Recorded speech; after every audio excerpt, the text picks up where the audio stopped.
Chapter 47.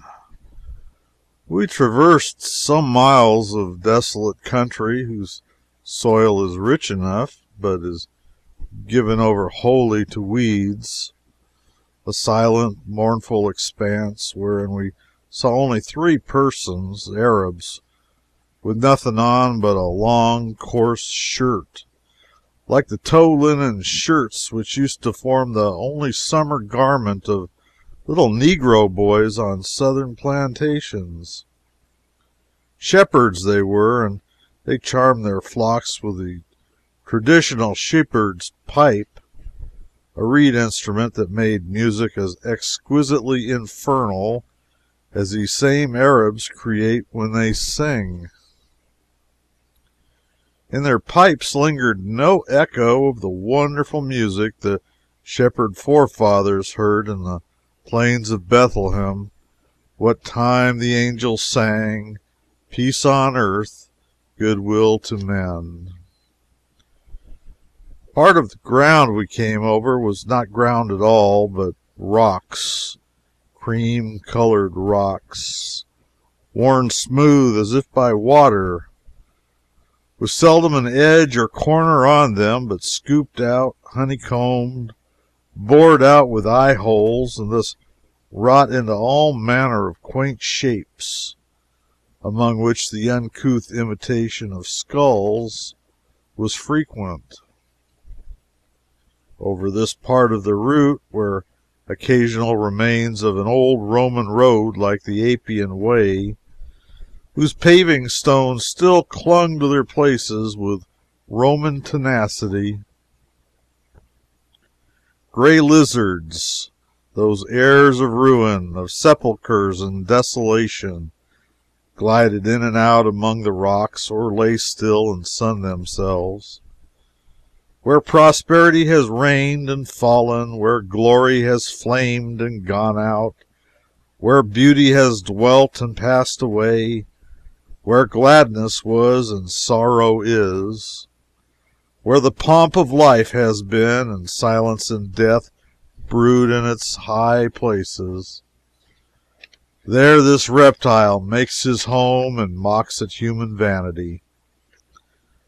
His coat is the color of ashes, and ashes are the symbol of hopes that have perished, of aspirations that came to naught, of loves that are buried.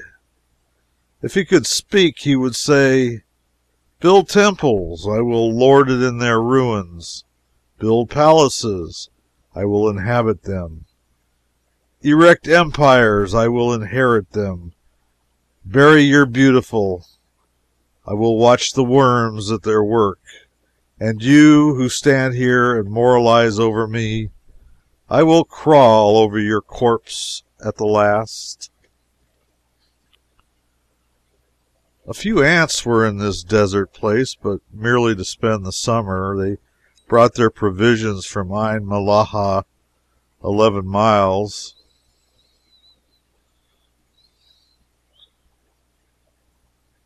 Jack is not very well today. It's easy to see, but boy as he is too much of a man to speak of it. He exposed himself to the sun too much yesterday, but since it came of his earnest desire to learn and to make this journey as useful as the opportunities will allow, no one seeks to discourage him by fault finding. We missed him an hour from the camp, and then found him some distance away by the edge of a brook, and with no umbrella to protect him from the fierce sun. If he had been used to going without his umbrella, it would have been well enough, of course, but he was not. He was just in the act of throwing a clod at a mud turtle which was sunning itself on a small log in the brook. We said, "Don't do that, Jack. What do you want to harm him for? What has he done?" "Well, then, I won't kill him, but I ought to, because he's a fraud." We asked him why, but he said it was no matter. We asked him why once or twice as we walked back to the camp, but still said it was no matter. But late at night, when he was sitting in a thoughtful mood on the bed, we asked him again, and he said, "Well, it don't matter. I don't mind it now, but I did not like it today, you know, because I don't tell anything that isn't so, and I don't think the Colonel ought to, either. But he did. He told us at prayers in the Pilgrims' tent last night, and he seemed as if he was reading it out of the Bible, too, about this country flowing with milk and honey, and about the voice of the turtle being heard in the land. I thought that was drawing it a little strong about the turtles, anyhow, but I asked Mr. Church if it was so, and he said it was. And what Mr. Church tells me, I believe. But I sat there and watched that turtle nearly an hour today, and I almost burned up in the sun. But I never heard him sing. I believe I sweated a double handful of sweat. I know I did, because it got in my eyes, and it was running down over my nose all the time, and you know my pants are tighter than anybody else's, Paris foolishness, and the buckskin seat of them got wet with sweat, and then got dry again and began to draw up and pinch and tear loose. It was awful, but I never heard him sing. Finally, I said, "This is a fraud, and that is what it is. It is a fraud, and if I had had any sense, I might have known a cursed mud turtle couldn't sing." And then I said, "I don't wish to be hard on this fellow. I'll just give him 10 minutes to commence. 10 minutes. And then if he don't, down goes his building." But he didn't commence, you know. I had stayed there all that time, thinking maybe he might pretty soon, because he kept on raising his head up and letting it down, drawing his skin over his eyes for a minute, and then opening them out again as if he was trying to study up something to sing. But just as the 10 minutes were up, and I was all beat out and blistered, he laid his blame head down on a knot and went fast asleep. It was a little hard after you'd waited so long. "I should think so," I said. "Well, if you won't sing, you shan't sleep, anyway, and if you fellows had let me alone, I would have made him shin out to Galilee quicker than any turtle ever did yet. But it wasn't any matter now. I let it go. The skin is all off the back of my neck." Well, about 10 in the morning, we halted at Joseph's Pit. This is a ruined khan of the Middle Ages. One of those side courts is a great walled and arched pit with water in it. And this pit, one tradition says, is the one Joseph's brethren cast him into. A more authentic tradition, aided by the geography of the country, places the pit in Dothan, some 2 days' journey from here. However, since there are many who believe in this present pit as the true one, it has its interest. It is hard to make a choice of the most beautiful passage in a book which is so gemmed with beautiful passages as the Bible, but it is certain that not many things within its lids may take rank above the exquisite story of Joseph. Who taught those ancient writers their simplicity of language, their felicity of expression, their pathos, and above all, their faculty of sinking themselves entirely out of sight of the reader and making the narrative stand out alone and seem to tell itself? Shakespeare is always present when one reads his book. Macaulay is present when we follow the march of his stately sentences. But the Old Testament writers are hidden from view. If the pit I have been speaking of is the right one, a scene transpired there long ages ago, which is familiar to us all in pictures. The sons of Jacob had been pasturing their flocks near there. Their father grew uneasy at their long absence, and sent Joseph, his favorite, to see if anything had gone wrong with them. He traveled 6 or 7 days' journey. He was only 17 years old and boylike. He toiled through that long stretch of the vilest, rockiest, dustiest country in Asia, arrayed in the pride of his heart, a beautiful claw-hammer coat of many colors. Joseph was the favorite, and that was one crime in the eyes of his brethren.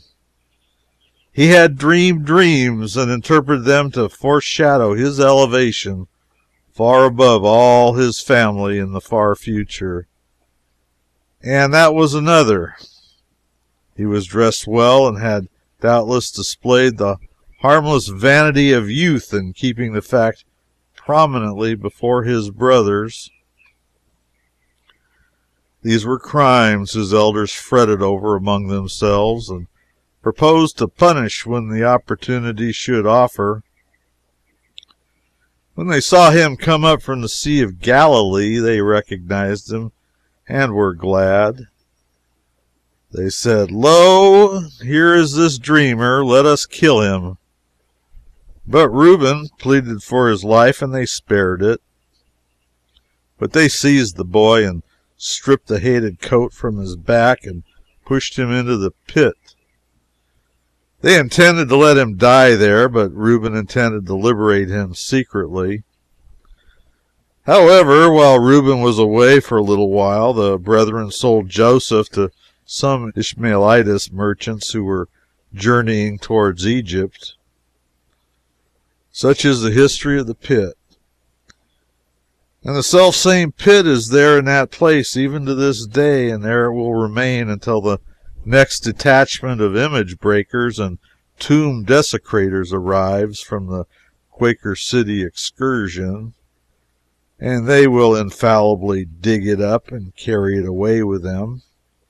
For behold, in them is no reverence for the solemn monuments of the past, and whithersoever they go, they destroy and spare not.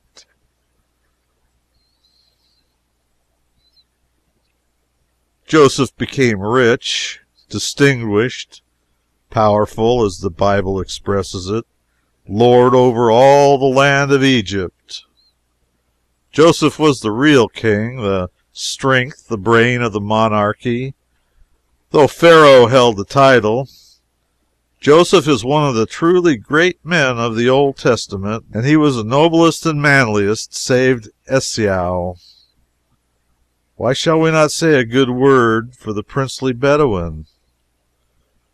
The only crime that can be brought against him is that he was unfortunate. Why must everybody praise Joseph's great-hearted generosity to his cruel brethren without stint of fervent language, and fling only a reluctant bone of praise to Esau for his still sublimer generosity to the brother who had wronged him? Jacob took advantage of Esau's consuming hunger to rob him of his birthright and the great honor and consideration that belonged to the position. By treachery and falsehood he robbed him of his father's blessing. He made of him a stranger in his home and a wanderer.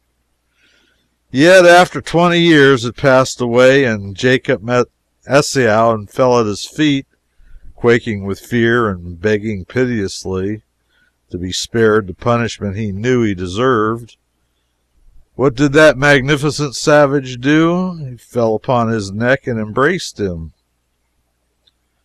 When Jacob, who was incapable of comprehending nobility of character, still doubting, still fearing, insisted upon finding grace with my Lord by the bribe of a present of cattle, what did the gorgeous son of the desert say?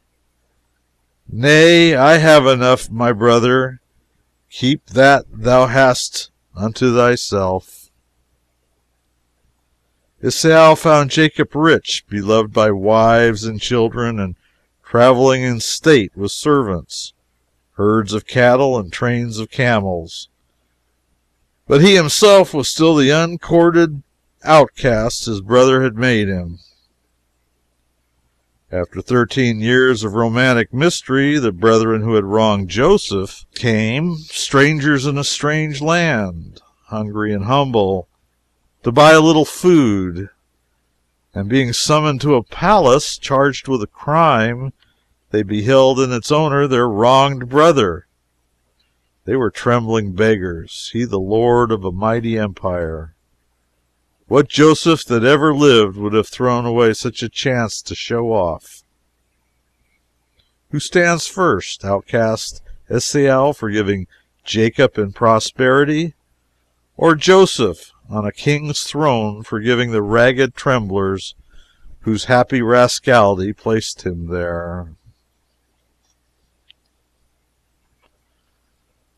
Well, just before we came to Joseph's pit, we had raised a hill, and there a few miles before us, with not a tree or a shrub to interrupt the view, lay a vision which millions of worshippers in the far lands of the earth would give half their possessions to see: the sacred Sea of Galilee. Therefore, we tarried only a short time at the pit. We rested the horses and ourselves, and felt for a few minutes the blessed shade of ancient buildings. We were out of water, but the 2 or 3 scowling Arabs with their long guns who were idling about the place said they had none, and that there was none in the vicinity. They knew there was a little brackish water in the pit, but they venerated a place made sacred by their ancestors' imprisonment too much to be willing to see Christian dogs drink from it. But Ferguson tied rags and handkerchiefs together till he made a rope long enough to lower a vessel to the bottom, and we drank and then rowed on, and in a short time we dismounted on those shores which the feet of the Saviour had made holy ground.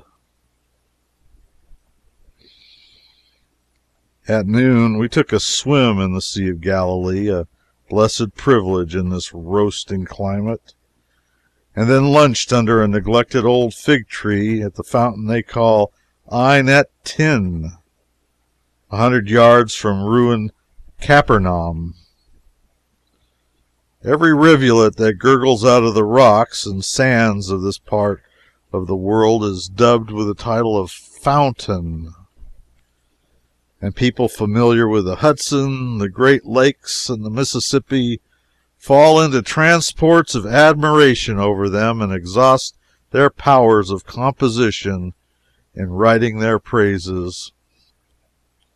If all the poetry and nonsense that have been discharged upon the fountains and the bland scenery of this region were collected in a book, it would make a most valuable volume to burn. During luncheon, the pilgrim enthusiasts of our party, who had been so light-hearted and so happy ever since they touched holy ground that they did little but mutter incoherent rhapsodies, could scarcely eat. So anxious were they to take shipping and sail in very person upon the waters that had borne the vessels of the apostles. Their anxiety grew and their excitement augmented with every fleeting moment, until my fears were aroused and I began to have misgivings that in their present condition they might break recklessly loose from all considerations of prudence and buy a whole fleet of ships to sail in, instead of hiring a single one for an hour, as quiet folk are wont to do. I trembled to think of the ruined purses this day's performances might result in.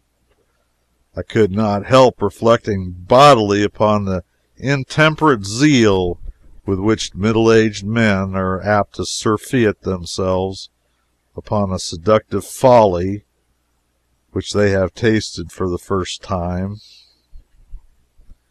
And yet I did not feel that I had a right to be surprised at the state of things which was giving me so much concern. These men had been taught from infancy to revere, almost worship, the holy places wherein their happy eyes were resting now. For many and many a year this very picture had visited their thoughts by day and floated through their dreams by night. To stand before it in the flesh, to see it as they saw it now, to sail upon the hallowed sea, and kiss the holy soil that compassed it about, these were aspirations they had cherished, while a generation dragged its lagging seasons by and left its furrows in their faces and its frosts upon their hair. To look upon this picture and sail upon this sea, they had forsaken home and its idols and journeyed thousands and thousands of miles in weariness and tribulation.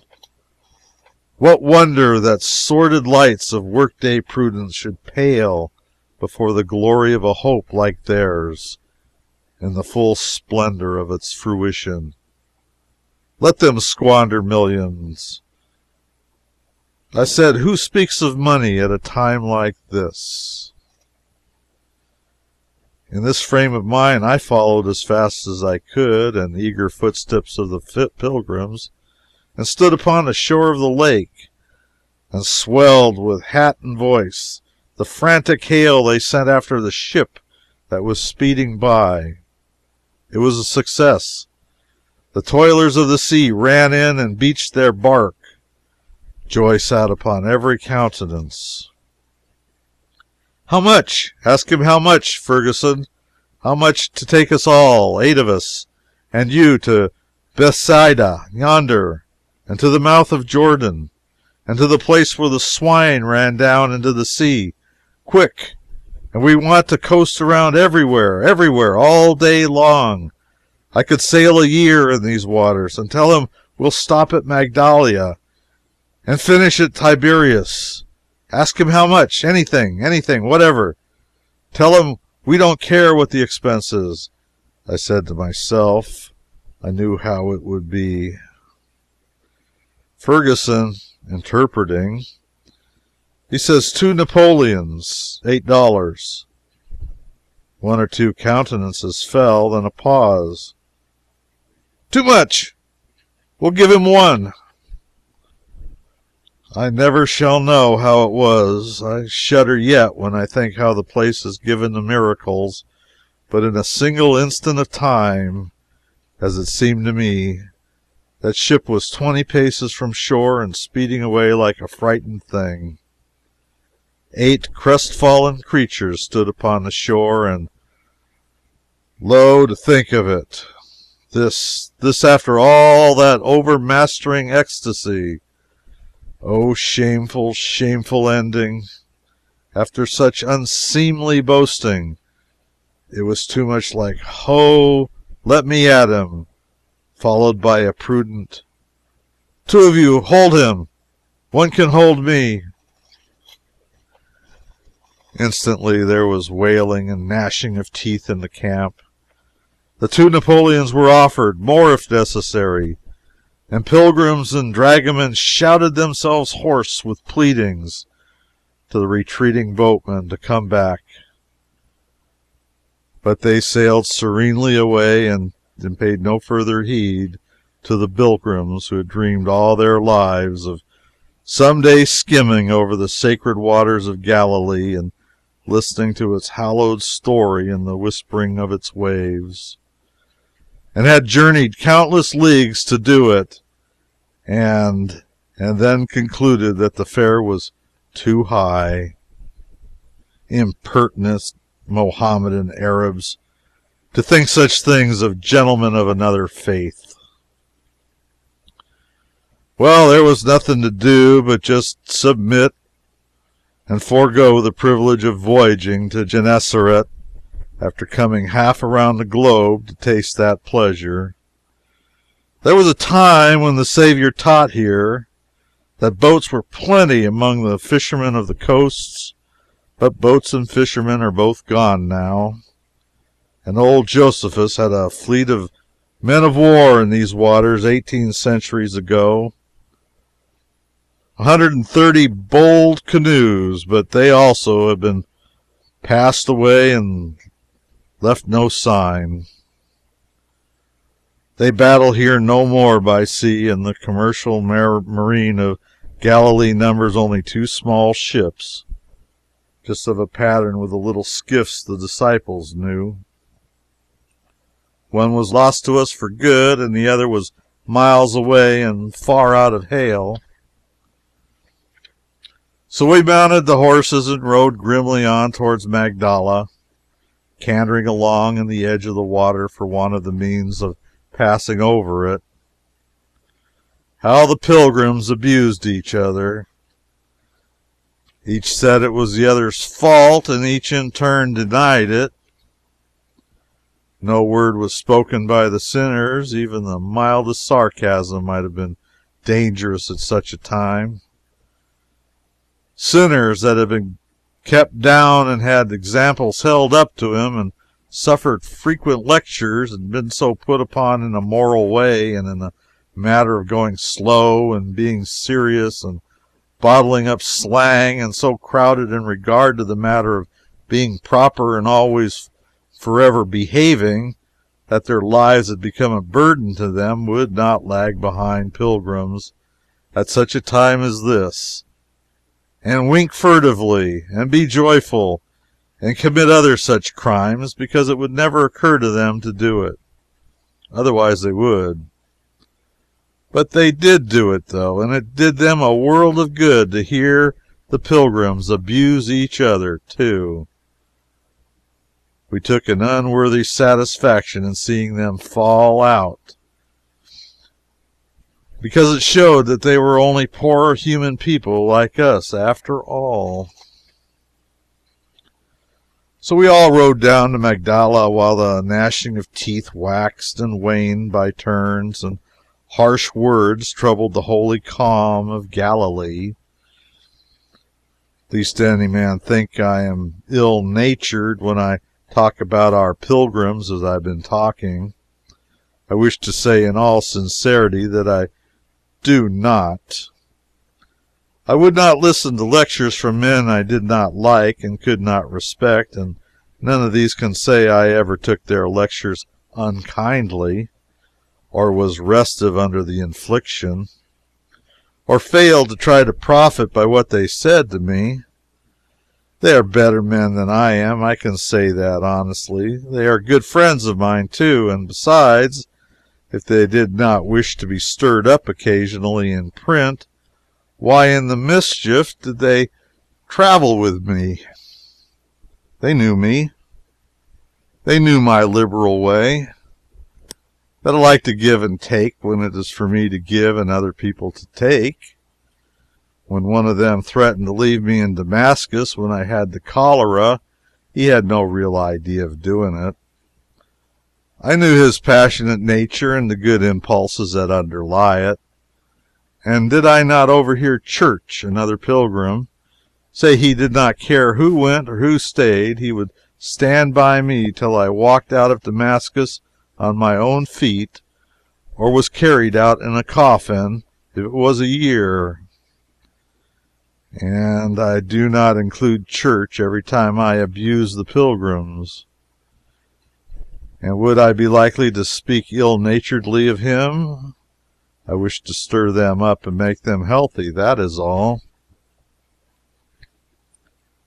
We had left Capernaum behind us. It was only a shapeless ruin. It bore no semblance to a town, and had nothing about it to suggest that it had ever been a town. But all desolate and unpeopled as it was illustrious ground, From it sprang that tree of Christianity whose broad arms overshadow so many distant lands today. After Christ was tempted of the devil in the desert, he came here and began his teachings. And during the 3 or 4 years he lived afterwards, this place was his home almost altogether. He began to heal the sick, and his fame soon spread so widely that sufferers came from Syria and beyond Jordan, and even from Jerusalem, several days' journey away, to be cured of their diseases. Here he healed the centurion's servant and Peter's mother-in-law, and multitudes of the lame and the blind and persons possessed of devils. And here also he raised Jairus' daughter from the dead. He went into a ship with his disciples, and when they roused him from sleep in the midst of a storm, he quieted the winds and lulled the troubled sea to rest with his voice. He passed over to the other side a few miles away and relieved 2 men of devils, which passed into some swine. After his return, he called Matthew from the receipt of customs, performed some cures, and created scandal by eating with publicans and sinners. Then he went healing and teaching through Galilee, and even journeyed to Tyre and Sidon. He chose the 12 disciples and sent them abroad to preach the new gospel. He worked miracles in Bethsaida and Chorazin, villages 2 or 3 miles from Capernaum. It was near one of them that the miraculous draught of fishes is supposed to have been taken. And it was in the desert places near the other that he fed the thousands by the miracle of the loaves and fishes. He cursed them both, and Capernaum also, for not repenting after all the great works he had done in their midst, and prophesied against them. They are all in ruins now, which is gratifying to the pilgrims, for as usual they fit the eternal words of gods in the evanescent things of this earth. Christ, it is more probable, referred to the people, not their shabby villages of wigwams. He said it would be sad for them at the day of judgment, and what business have mud hovels at the day of judgment? It would not affect the prophecy in the least. It would neither prove it or disprove it if these towns were splendid cities now instead of the almost vanished ruins they are. Christ visited Magdala, which is nearby Capernaum, and he also visited Caesarea Philippi. He went up to his old home at Nazareth and saw his brothers, Joseph, and Judas, and James, and Simon, those persons who, being own brothers to Jesus Christ, one would expect to hear mentioned sometimes. Yet whoever saw their names in the newspaper, or heard them from a pulpit, or ever inquires what manner of youths they were, and whether they slept with Jesus, played with him, romped about with him, quarreled with him concerning toys and trifles, struck him in anger, not suspecting what he was. Whoever wonders what they thought when they saw him come back to Nazareth, a celebrity, and looked long at his unfamiliar face to make sure, and then said, "It is Jesus." Who wonders what passed in their minds when they saw this brother, who was only a brother to them, however much he might be to others, a mysterious stranger who was a god and had stood face to face with God above the clouds, doing strange miracles with crowds of astonished people for witnesses? Who wonders if the brothers of Jesus asked him to come home with them, and said his mother and his sisters were grieved at his long absence, and would be wild with delight to see his face again? Whoever gives a thought to the sisters of Jesus at all? Yet he had sisters, and memories of them must have stolen into his mind often when he was ill-treated among strangers, when he was homeless and said he had not where to lay his head, when all deserted him, even Peter, and he stood alone among his enemies. Christ did few miracles in Nazareth and stayed but a little while. The people said, "This the Son of God? Why, his father is nothing but a carpenter. We know the family. We see them every day. Are not his brothers named so-and-so, and his sisters so-and-so? And is not his mother the person they call Mary? This is absurd." He did not curse his home, but he shook its dust from his feet and went away. Capernaum lies close to the edge of the little sea in a small plain some 5 miles long and a mile or two wide, which is mildly adorned with oleanders, which look all the better contrasted with the bald hills and the howling deserts which surround them. But they are not as deliriously beautiful as the books paint them. If one be calm and resolute, he can look upon their comeliness and live. One of the most astonishing things that have yet fallen under our observation is the exceedingly small portion of the earth from which sprang the now flourishing plant of Christianity. The longest journey our Saviour ever performed was from here to Jerusalem, about 100 to 120 miles. The next longest was from here to Sidon, say about 60 or 70 miles. Instead of being wide apart, as American appreciation for distances would naturally suggest, the places made most particularly celebrated by the presence of Christ are nearly all right here in full view and within cannon shot of Capernaum. Leaving out 2 or 3 short journeys of the Saviour, he spent his life, preached his gospel, and performed his miracles within a compass no larger than an ordinary county of the United States. It is much as I can do to comprehend this stupefying fact. How it wears a man out to have to read up 100 pages of history every 2 or 3 miles. For verily the celebrated localities of Palestine occur that close together. How wearily, how bewilderingly they swarm about your path. In due time we reached the ancient village of Magdala.